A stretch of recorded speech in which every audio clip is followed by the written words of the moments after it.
How do you help your clients prepare their home for market?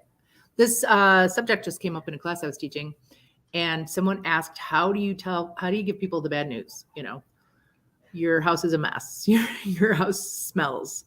Your house needs to get rid of all this crap.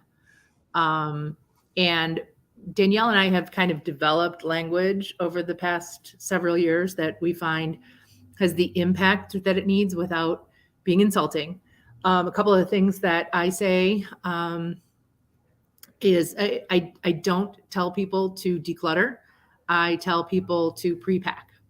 I don't like to call people's stuff that they love, their mom's dishes, their grandma's needlepoint clutter, even if it is.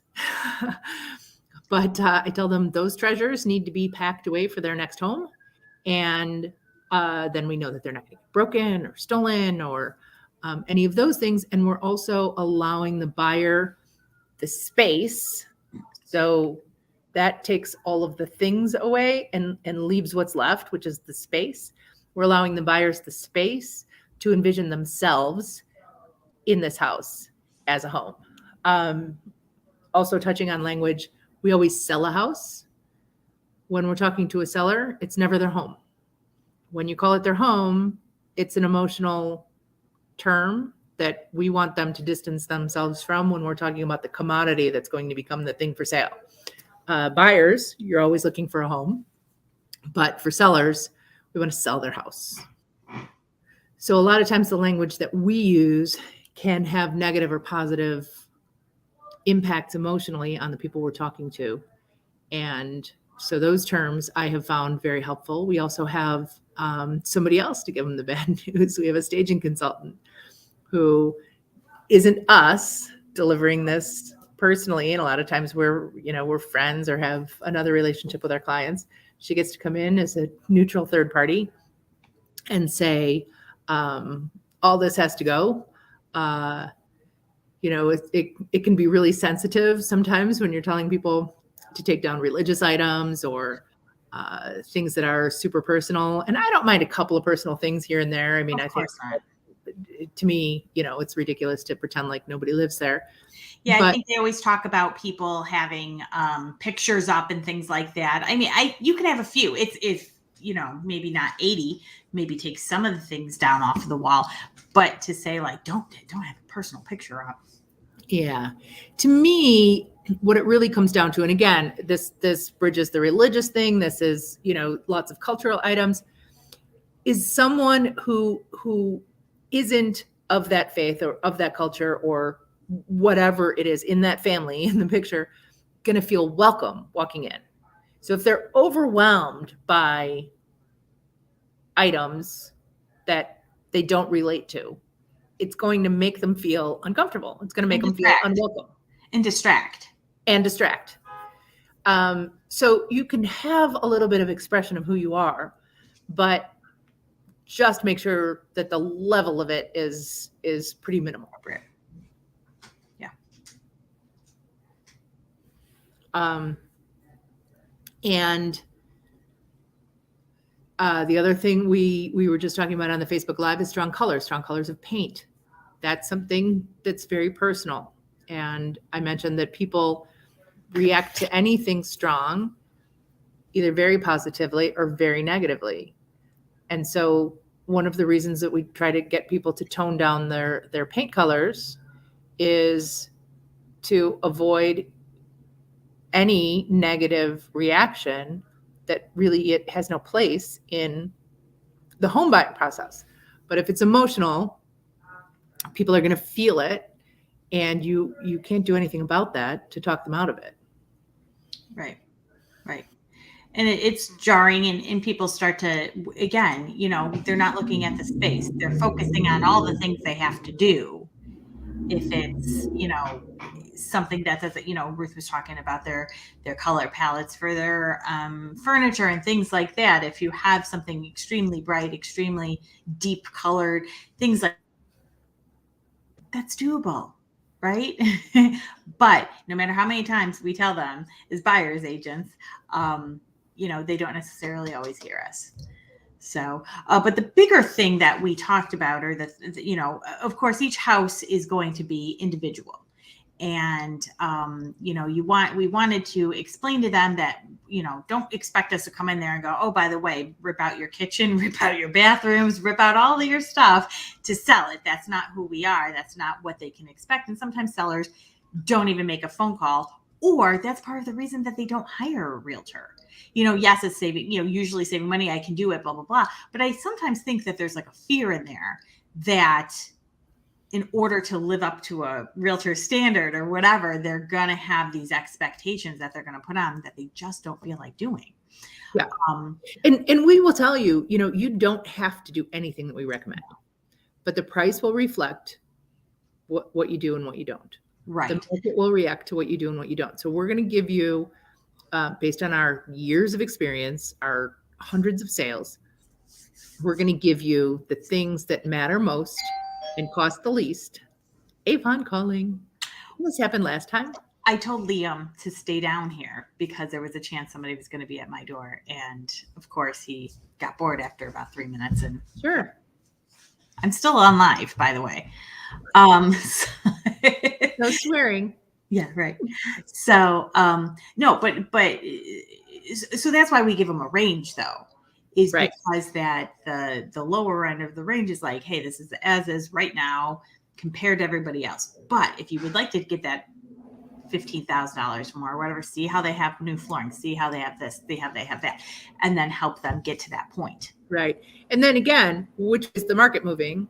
So if you are going into an appreciating market, doing those things to hit that higher level is going to matter.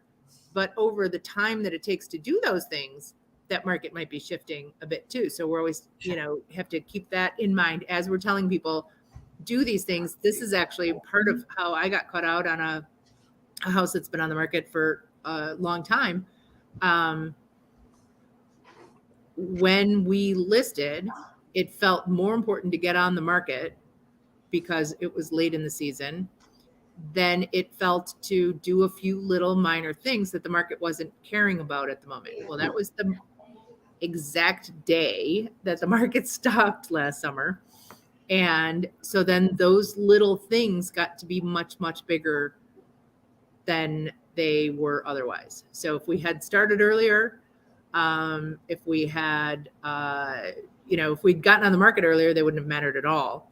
Mm-hmm. And we didn't know that they were going to matter when we did go on the market. But,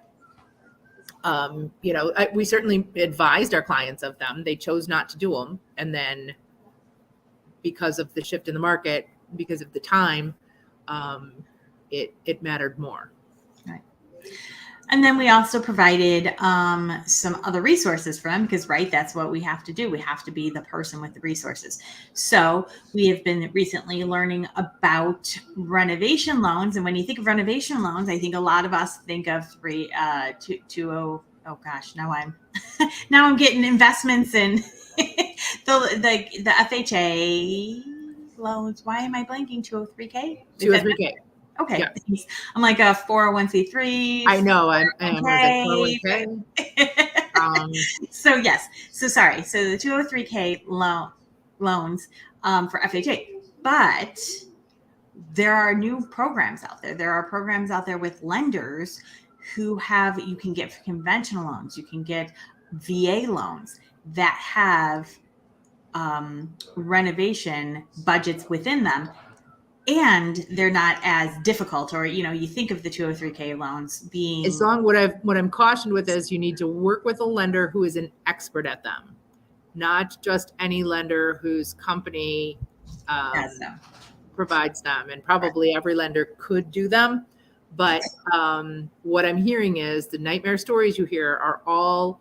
And by the way, hearing from lenders that the nightmare stories you hear are because of lenders who aren't doing them properly. Sorry, motion detector lights. It's not going to work. So like an attorney, right? Pretty much probably all attorneys can legally do exactly real estate, but we don't want we want somebody who knows what they're doing. So that's the same with these lenders. if you're talking to a lender about a renovation loan and they say, oh yeah, I can do that. Say, how many have you done? The person we talked to the other day does only renovation loans. It's all he does. And his associate who referred us to him does none because he's not an expert in it. So, so you want to make sure that you're dealing with an expert who's going to be able to help you get through, but they are not long closes. He said the biggest difficulty is getting contractors to fill out the paperwork, including a background check. And he said, what we've learned is if they're stalling on the background paperwork, there's a reason for it. You might just want to get another contractor. They're not going to pass. So there is some paperwork that needs to be filled out. You have to have a contractor on board. You really want to have this process understood by your client before you go look at houses, so that when you go look at them and you get under contract, and in our area, we have a 5 business day inspection period. During that inspection period, contractors can come in, bid the work, and get all of the details nailed out as long as they're ready to do that. If you've got to wait 6 weeks for a contractor to come in most markets, that's really not going to work for the sellers. So if you do your due diligence and your homework, and you and your client and your lender are all understanding the whole scope of the process, you can get it done in actually as little as little over 30 days. And they can borrow all of the money to get the projects done that the house either needs or that they want to do. It does include cosmetic work. They can do additions. They can build a garage. He even said that there were cases where you could use this on an FHA, with an FHA buyer buying a property that doesn't qualify for FHA because of its deficiencies. So you get a list of health and safety requirements, and the buyer says, that's fine, I'll take them on. We all know that FHA is not okay with that unless you take one of these loans. Mm-hmm. Then it can be built in. The buyer can make those repairs. The seller, who may not have the funds or the will to do any of those, now has an FHA available property that wasn't FHA possible before. Excellent. Yeah. So it opens all kinds of possibilities for both buyers and sellers. Really exciting stuff. Mm-hmm. And then we also have a program out there that just, if there's equity within the home, that they will come do the work, pre-list, and then get paid at the end. So that's for people who might be cash strapped, but still would like to see some of the equity come to them, opposed to giving up all the potential equity. Come the extra price of the house, and that extra profit there come to them instead of offering it up to somebody who needs the rental loan. Yep.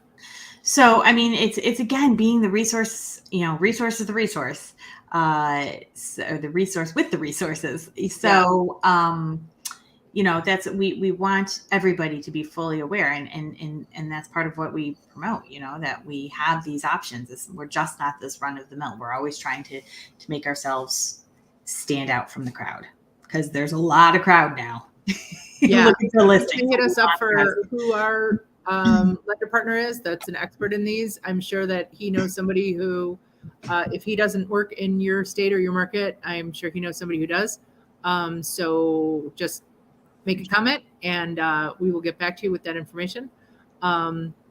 And otherwise, let's get our sellers' houses prepared so we can get some houses on the market.